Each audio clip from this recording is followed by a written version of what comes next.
வணக்கம். வீட்லேருந்து லஞ்ச் கொண்டு வந்து ஒரு சாதாரண கவர்மெண்ட் எம்ப்ளாயி மாரி சாப்பிடுற சிஎம்ம பார்த்து தமிழ்நாடே செலிப்ரேட் பண்ணுதுங்க. ஜோசப் விஜய் என்னும் நான் அப்படின்னு முதல் அமைச்சராக பதவியேற்றதிலிருந்து உடன் பதவியேற்ற 9 அமைச்சர்களுக்கு நேத்து இலாக்கா ஒதுக்கீடு பண்ணிட்டாங்க. எனது தலைமையிலான அரசு திராவிட மாடல் அரசு அப்படி சொல்லிக்கிட்டதே இல்லைங்க. மக்கள் அரசு அப்படின்னு தான் சொல்லியிருக்கிறாங்க. டிவிக்கோட ஃப்ரெஷ்ஷான எம்எல்ஏக்கள் 107 பேர் ஒரு அணியாகவும், எதிர் அணியில பார்த்தீங்கன்னா 60 ஆண்டுகளுக்கு பிறகு டிஎம்கே மற்றும் ஏடிஎம்கே ஓரணியாக அமர்ந்திருப்பது ஒரு ஆச்சரியமான காட்சிங்க. இந்த 3 நாட்கள் சட்டசபையில பிரதான குற்றச்சாட்ட பிரேமலதா விஜயகாந்த் அவர்கள் குதிரை பேரத்தை தெளிவுபடுத்தணும்னு கேட்குறாங்க.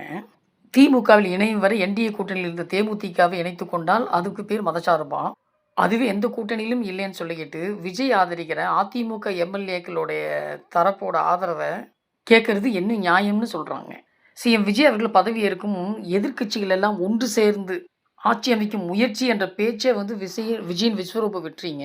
ஏன்னா தமிழ்நாடு அணிக்கும் டெல்லி அணிக்கும் தான் போட்டி என்ற திமுக தலைவர் தோற்றவுடன் டெல்லி கூட்டணியான காங்கிரஸ் தாவேகா பக்கம் உடனே வந்துட்டாங்க.